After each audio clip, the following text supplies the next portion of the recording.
Hiwalay ang aking mga magulang. Dahil wala namang maayos na trabaho ng nanay ko, kung kani-kanino na kaming magkakapatid ipinagkakatiwala para lang mabuhay. Minsan sa lola namin, sa tiyo, sa mga tiyahin, at sa mga malalayo naming pinsan. Sa mga panahon yun, hindi ko alam kung anong ibig sabihin ng pamilya. Dahil sa bawat puntahan ko, hirap at pasakit ang aking nararanasan. Gutom na ako. Hindi na naman ba ako tinira ng pagkain ni Chang? Teka, titingnan ko kaldero kung may kanin pa. Oh, hindi pa nahugasan ng kaldero. May tutong pa. Ito na lang ang kakainin ko. Teka, yung kawali. May tira pang mantika ng adobo. Ipapahid ko itong tutong sa kawali. Okay. Si Chong, galit na naman. Bakit kaya? Chong, bakit po? Walang hiyak! Galit ko. Chong, bakit po? Sabi ko sa'yo, linisan mo na maayos yung sasakyan ko. O bakit may gasgas yung salamin? Hindi ko po alam. Baka po yung mga nagtitrip na naman ng mga kabataan sa labas ang may kagagawa nun. Aray ko, Chong. Hiling ko sa'yo, basta nakaparada ang sasakyan ko sa labas. Babantayan mo. Chong, kasi... Huwag ka na sumabat. Ay, bakit? Ano na naman ginawa mo, Kaloy, ha? Hanapin mo yung nilang gumawa nun sa sasakyan ko. Pag hindi mo nakita, humanda ka sa akin. Chong... Naman, oo. Ikaw talaga, Kaloy, oo. Hindi ka na natuto. Chong... Kung anong sinabi sa'yo ni Leandro, sundin mo. Nang hindi ka nasasaktan.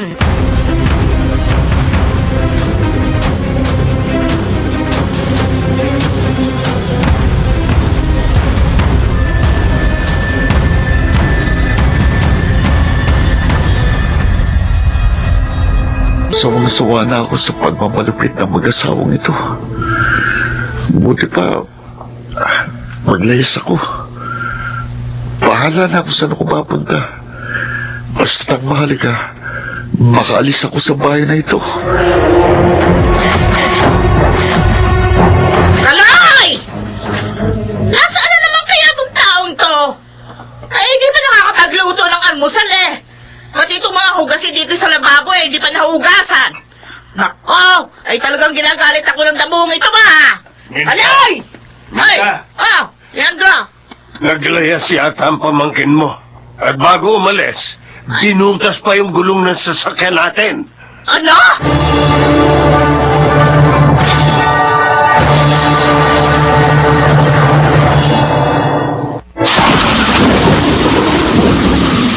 Kailan makitigil ang ulan na ito? Basang-basa na ako, pati ang suot ko. Hindi ko na rin alam kung nasa na ako. Masukal itong daan. Hindi na rin sementadong kalsada. May sasakyan. Ala, baka kaya katulad ng napapanood ko sa mga pelikula. Baka kung anong gawin sa akin ng driver. Baka dalhin ako sa kagubatan tapos ilibing ako ng buhay.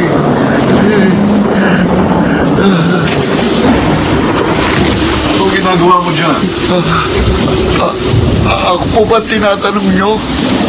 Saan ka ba papunta? Halika, sumakay ka na rito.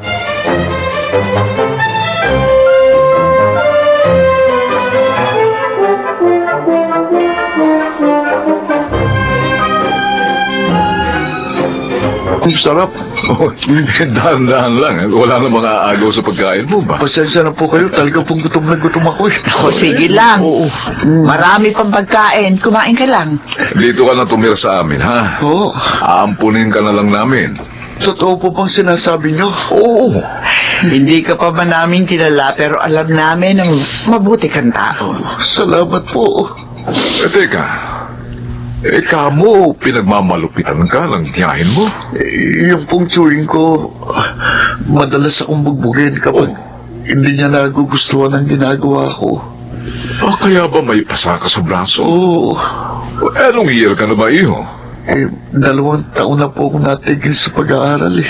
Ay, Huwag ka mag-alala, Kaloy. Tutulungan ka namin. Salamat po talaga. Maraming salamat po.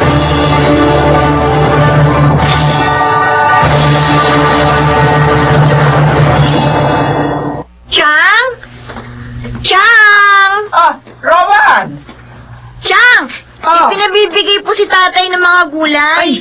Naku, salamat. Sakto. Wala pa akong naiisip na lulutuin mamaya sa pananghalian. Ay, siya nga pala. May papakilala ako sa iyo. Ay, sino po? Kaloy! Kaloy, halika! Sinong Kaloy? Ampo namin ang joiner mo. Kilala niyo ba yan? Baka mamaya magnanakaw yan, o kaya... Chang, bakit po? Hindi naman pala mukhang magnanakaw.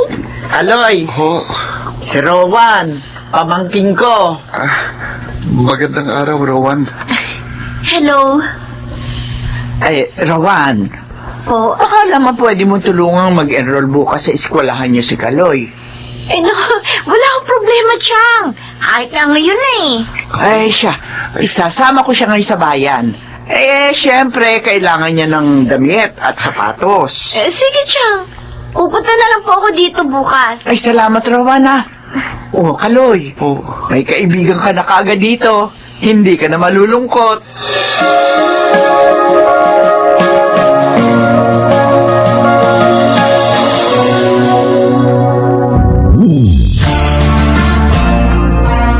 Rowan, umuwi na tayo. Baka hinahanap na ako sa bahay. Mamaya na. Maaga pa eh. Lumubog na ang araw. Mamaya madilim na sa daan. Matatakotin ka ba? Hindi Alam mo, nung sinabi ni Chang na may ampun sila, tapos hindi naman nila kakilala, ang una ko naisip, yung gaya sa mga pelikula ba na may inaampun, tapos yung ampun, magnanakaw pala, o kaya, psychopath, ganun. Talaga? Bakit? Ganyan din ang una kong naisip. Noon kay Chong, nang hintuan niya ako sa tabi ng daan. Totoo? Oo, Pareho yata tayong mahilig manood ng horror. oo. Ang dami talaga natin pagkakapareho, no? Pero mabuti ka. Hindi ka nakaranas ng labis na hirap sa buhay. Kung ako lang ang papipiliin, ayoko nang balikan pa kahit sa alaalang mga panahong wala pa ako rito. Ang hirap eh. Mas madalas akong gutom kaysa busog. Sampal dito, sapok doon, suntok sa braso, batok, tadyak sa binte. Alam mo, masahol pa ako sa asong palaboy sa kalsada. Pero tapos na yun, Kaloy.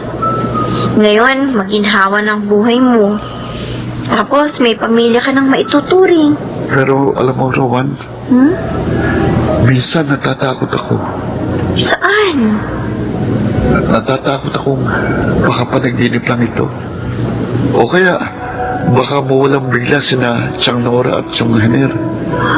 Natatakot akong mawalan muli ng pamilya, ng tahanang mauwian. Natatakot akong mawala ang mga taong nagmamahal sa akin.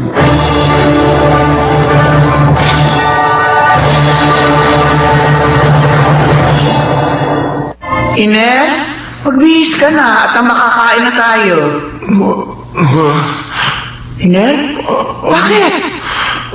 Nalilikit ang dibdib ko. Ano? Nahihirapan akong umiga. Teka! Tatakbo ka tayo sa ospital! Iner! Iner! Iner! Kalay! Kalay! Chang, bakit? Ano yung Iner mo? Hindi! Chong! Chong! Kaloy! Oh, Kaloy! Chong! Chong! Oh, Chong! Nandito ka? oo, kararating ko lang. Chong!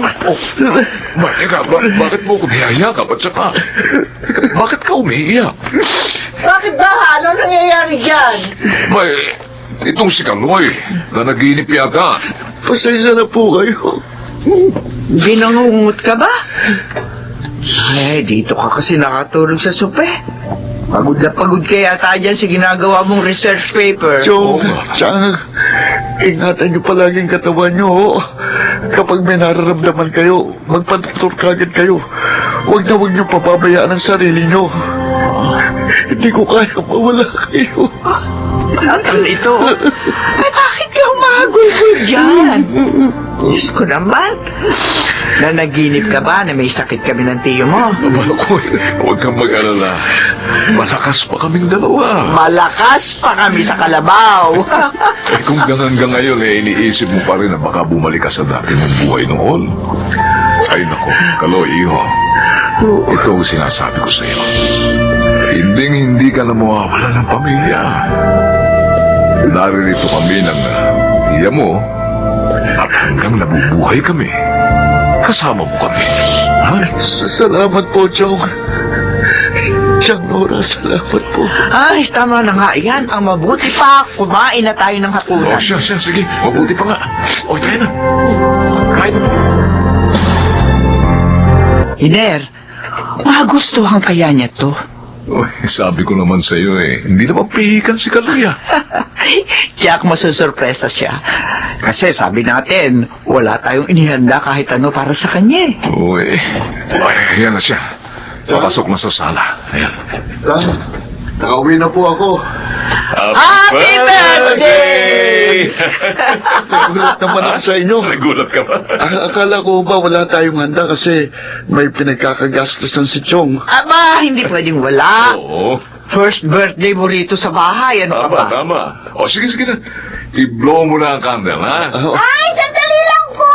Ay, ayaw mo. Roman! Kanina ka ba namin hinihintay? Akala ko hindi ka nagdarating. Ako, hindi pwedeng hindi, Chang. Oh, sige na. Blow mo na yung candle, Kaloy. Kukunan kita ng video. O, sige na, anak. Oo. I-blow mo na ang kandila. Okay. Oh. Yay! Oh, kain na na. Happy birthday, Kaloy! May regalo ko sa'yo. Ano ito? Mamaya mo nabuksan. Putol na kamay ito na may dugo, ah. Kung wala nga palang gagawin bukas, sa makalawa, showing na yung part 2 ng paborito nating horror film. Ano tayo? Oh, talaga? Sige pa. Chang. Narito kami. Baka nakakalimutan nyo na may ibang tao rito. Chang. Chang naman eh. Uy, Stoy, kumain na muna tayo, ha? Baka gutom lang yan. Tayo na! Oh.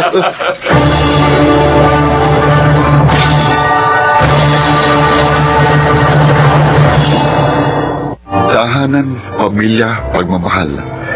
Ito ang biyayang ibinigay sa akin ng Diyos matapos ang mahabang panahong pagtitiis at paghihirap. Totoo palang walang permanente. Kahit ang mga mas salimuot na pinagdaraanan natin, darating at darating ang panahong matatapos din ang ating mga pagdurusa. Ako po si Kaloy at ito ang aking buhay.